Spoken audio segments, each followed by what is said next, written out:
샬롬, 3월 23일 주일 이슬게 되오신 여러분 환영합니다. 우리 암송하고 시작하겠습니다. 요한일서 5장 4절입니다. 무릇 하나님께로부터 난 자마다 세상을 이기느니라. 세상을 이기는 승리는 이것이니 우리의 믿음이니라. 한 번 더 합니다. 무릇 하나님께로부터 난 자마다 세상을 이기느니라.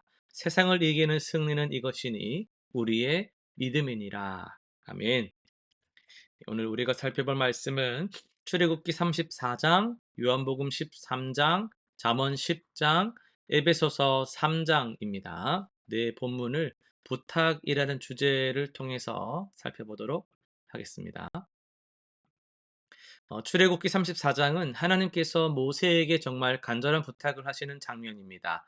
이스라엘 백성들이 약속의 땅에 들어가면 그곳에 살던 가나안 사람들과 언약을 맺지 말라고 부탁하시죠. 왜 그랬을까요? 그들의 우상 숭배 문화가 이스라엘에 퍼질까 염려하셨기 때문입니다. 그들의 제단을 헐고 주상을 깨뜨리며 아세라 목상을 찍으라는 말씀은 타협 없이 우상을 제거해 달라는 또 간절한 부탁이었죠.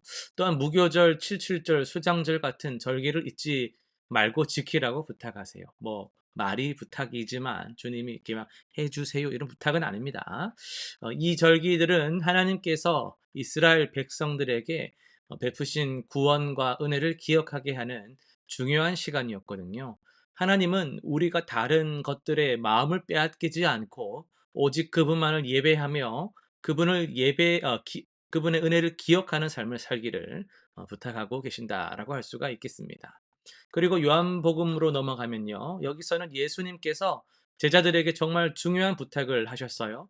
당시 노예들이나 하인들이 하던 일인 발 씻는 일을 직접 하신 후 내가 너희에게 행한 것 같이 너희도 행하라고 말씀을 하셨어요. 이것은 단순히 발을 씻으라는 부탁이 아니라 서로 겸손히 낮추어 섬기라는 부탁이었죠. 그리고 내가 너희를 사랑한 것 같이 너희도 서로 사랑하라는 새 계명을 주셨어요. 이것이 예수님의 가장 진심 어린 부탁이었습니다. 제자들이 서로 사랑한다면 그것으로 모든 사람이 그들이 예수님의 제자임을 알게 될 거라고 하셨거든요. 마지막으로 베드로에게 자신을 3번 부인할 것이라 예고하시면서도 간접적으로 그 후에 돌이켜 형제를 굳게 하라는 부탁을 담고 계셨어요. 예수님의 부탁은 언제나 사랑과 섬김에 초점이 맞춰져 있었습니다. 잠언으로 넘어가겠습니다. 잠언 10장에는 솔로몬이 자녀들에게 또 우리 모두에게 해주는 실제적인 지혜의 부탁들이 가득합니다. 지혜로운 아들은 아비를 기쁘게 하고 미련한 아들은 어미의 근심이 된다는 말씀으로 시작하며 부모를 기쁘게 하는 지혜로운 삶을 살아달라고 부탁합니다. 또한 의인의 입은 생명의 샘이라고 하면서 우리의 말이 다른 사람에게 생명과 축복을 가져다 주는 말이 되기를 부탁하고 있어요. 손을 게으르게 놀리는 자는 가난하게 되고 부지런한 손은 부하게 된다는 말씀을 통해 게으름을 버리고 부지런한 삶을 살라고 부탁하지요. 이 모든 부탁은 단순한 인생 처세술이 아니라 하나님이 기뻐하시는 의로운 삶을 살 때 얻게 되는 복에 관한 것입니다. 솔로몬의 부탁은 우리가 하나님의 방식대로 살면 복된 삶을 살게 된다는 약속을 담고 있습니다. 에베소서 3장입니다. 여기서 바울은 에베소 교회 성도들에게 몇 가지 간절한 부탁을 합니다. 먼저 자신이 이방인들을 위해 복음을 전하다가 겪는 환란으로 인해 낙심하지 말라고 부탁을 합니다. 바울의 고난은 오히려 에베소 성도들의 영광이 될 것이라고 말하죠. 그리고 바울은 무릎을 꿇고 성도들을 위해 기도하면서 그들이 그리스도의 사랑이 너비와 길이와 높이가 깊이가 어떠함을 깨달을 수 있게 되기를 간절히 부탁합니다. 이것은 단순한 지식이 아니라 체험적으로 그리스도의 사랑을 알게 되길 바라는 마음이었죠. 마지막으로 바울은 우리 가운데서 역사하시는 능력대로 우리가 구하거나 생각하는 모든 것에 더 넘치도록 하실 수 있는 하나님을 신뢰하라고 부탁합니다. 바울의 부탁은 결국 그리스도의 무한한 사랑을 깨닫고 하나님의 놀라운 능력을 신뢰하는 삶을 살라는 그런 것이었죠. 오늘 이 요한복음 말씀을 좀 더 살펴보려고 하는데요. 요한복음 13장 34절 세 계명을 너희에게 주노니 서로 사랑하라. 내가 너희를 사랑한 것 같이 너희도 서로 사랑하라는 말씀을 중심으로 말씀을 좀 더 살펴보려고 합니다. 여러분 누군가 여러분에게 마지막 부탁을 한다면 어떤 느낌이 드시겠습니까? 그 부탁은 마지막이니까 분명 그 사람의 가장 소중한 마음이 담겨 있을 겁니다. 오늘 우리가 살펴볼 요한복음 13장은 예수님께서 십자가에 달리시기 전 제자들과의 마지막 시간에 하신 가장 간절한 부탁이 담겨 있습니다. 우리가 예수님은 말씀만 하신 게 아니거든요. 우리가 살펴볼 때에 13장의 시작 부분에 보면은 예수님은 제자들의 발을 씻기셨어요. 당시 발을 씻기는 일은 가장 낮은 종이 하는 일이었습니다. 하지만 스승이신 가르치시는 위치에 있는 예수님께서 몸을 낮추어 제자들의 더러운 발을 직접 씻기셨다라는 거죠. 이것은 그냥 어떤 퍼포먼스가 아니라 깊은 상징이 담겨 있습니다.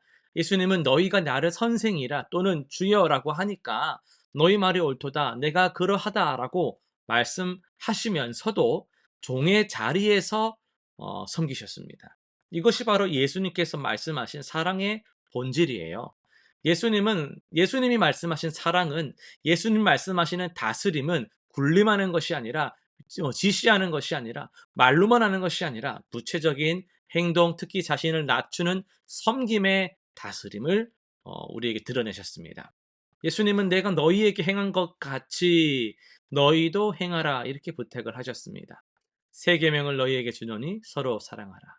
이 말씀을 들으면 의문이 생깁니다. 사랑하라는 계명이 어떻게 새로운 계명일까요?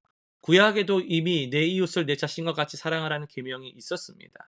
하지만 예수님의 새 계명에는 중요한 차이가 있어요. 바로 내가 너희를 사랑한 것 같이라는 부분입니다. 예수님께서는 자신이 보여주신 그 사랑의 방식으로 희생의 방식으로 서로 사랑하라고 부탁을 하신 거예요. 예수님의 사랑 어떤 사랑이었다고요? 조건 없는 사랑이었습니다. 배신할 유다의 발도 씻기셨습니다. 부인할 베드로의 발도 씻기셨어요.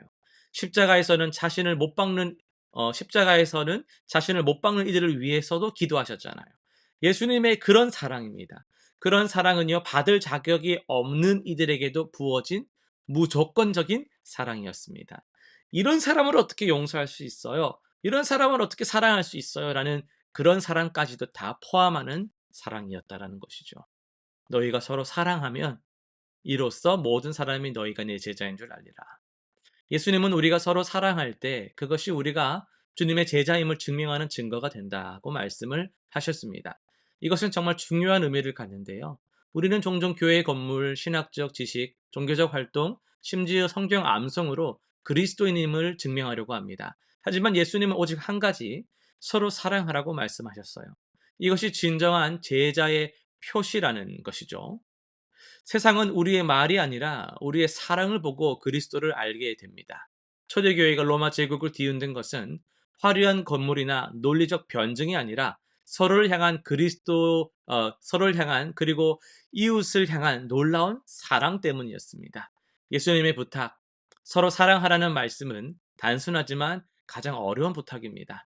이것은 우리의 노력만으로는 불가능한 일입니다. 우리가 먼저 예수님의 사랑을 깊이 경험할 때 그 사랑이 우리를 통해서 흘러나올 수 있습니다. 여러분 오늘 이 자리를 또 떠나시면서 한 가지 질문을 또 스스로에게 던져보시길 바랍니다. 나는 예수님께서 나를 사랑하신 것처럼 다른 사람을 사랑하고 있는가? 이 질문에 솔직하게 대답하고 예수님의 부탁을 실천하는 오늘 하루 또 한 주가 되시기를 간절히 소망합니다. 실천사항 세 가지 정해 볼게요. 첫 번째, 이번 주 가족, 직장 동료 또는 교회 지체 중 나와 의견이 다른 한 사람에게 구체적인 섬김의 행동을 실천해 보시면 좋겠어요. 두 번째, 매일 아침 기도 시간에 예수님이 나를 사랑하신 것처럼 나도 사랑하게 해주세요라고 기도하며 하루를 시작해 보십시오. 세 번째, 누군가가 상처를 줄 때에 즉각 반응하기 전에 예수님이라면 지금 어떻게 반응하셨을까라고 생각을 해보는 시간을 가져보시길 바랍니다. 기도 제목 세 가지 한번 정해 볼게요. 주님, 우리가 먼저 당신의 무조건적인 사랑을 깊이 경험하며 그 사랑으로 다른 이들을 사랑할 수 있게 해 주십시오. 이렇게 기도하면 좋겠고요. 두 번째는 우리 교회가 서로 사랑함으로 예수님의 제자임을 세상에 드러내는 공동체가 되게 하여 주옵소서. 세 번째는요. 섬김과 희생이 필요한 상황에서 내 편안함보다 다른 이의 필요를 먼저 보는 주님의 마음 내가 갖게 하여 주옵소서. 이렇게 기도하는 저와 여러분 되시기를 간절히 소망합니다. 기도하고 마치겠습니다. 좋으신 하나님 아버지, 오늘도 우리에게 부탁하신 말씀들 기억하며 이 시간 기도합니다. 우리가 서로 사랑하기를 원합니다. 그냥 사랑 정도껏 하는 것이 아니라 주님이 우리를 사랑하신 것처럼 우리도 사랑하기를 원합니다. 사랑의 대상을 우리가 정하거나 제한하지 말게 하시고 언제나 주님께 받은 사랑에 힘입어서 우리도 그 은혜의 그 통로가 될 수 있도록 사랑의 삶을 살아갈 수 있도록 우리에게 은혜를 더하여 주시옵소서. 감사드리며 예수님의 이름으로 기도드립니다. 아멘.